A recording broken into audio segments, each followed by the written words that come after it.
सुमन की मां की मृत्यु एक हादसे में हो गई थी। उस समय सुमन 9 साल की थी। सुमन के पापा एक बिजनेसमैन थे, तो वह ज़्यादातर काम से बाहर ही रहते थे, इसलिए सुमन का ख्याल कौन रखेगा, यही सोचकर उसके पापा ने एक मजबूर औरत से शादी कर ली। धीरे धीरे सुमन अपनी दूसरी माँ के करीब आते चली गई। उसकी दूसरी माँ भी बहुत अच्छी थी। वह सुमन से बहुत प्यार करती थी। उसे कभी भी अपनी माँ की कमी का एहसास नहीं होने देती थी।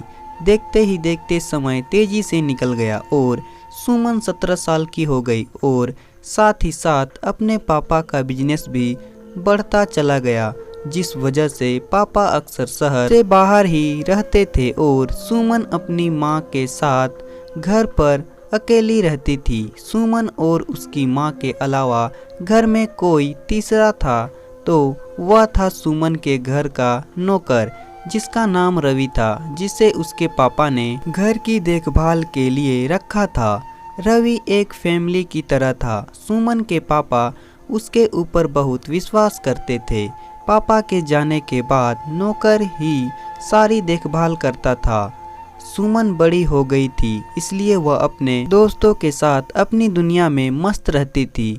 वह तो सारा दिन इसी में बिजी रहती थी और उसका अकेलापन बढ़ता जा रहा था, लेकिन वह कुछ कर भी नहीं सकती थी। एक दिन कॉलेज की ट्रिप के लिए कुछ दिनों के लिए शहर से बाहर चली गई। फिर जब वापस आई तो पापा भी आए हुए थे।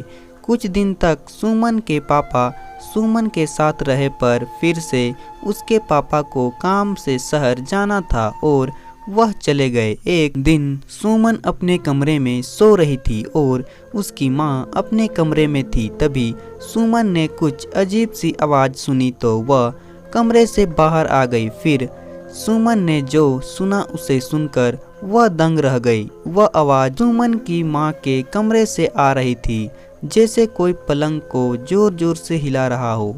सुमन को यह आवाज़ बहुत अजीब सी लगी।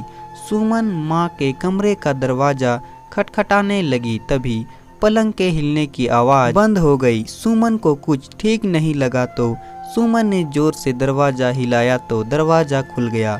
जब सुमन ने दरवाज़ा खोलकर देखा तो मम्मी को ऐसी अवस्था में देखकर वह सनन रह गई, क्योंकि उसकी माँ पूरी खुली हुई नौकर के साथ लेटी थी। सुमन यह नज़ारा देखकर समझ गई कि दोनों के बीच क्या चल रहा है। सुमन तुरंत कमरे से बाहर आ गई। तो दोस्तों, कहानी पसंद आए तो वीडियो को लाइक करें और साथ ही साथ चैनल को सब्सक्राइब भी कर दे।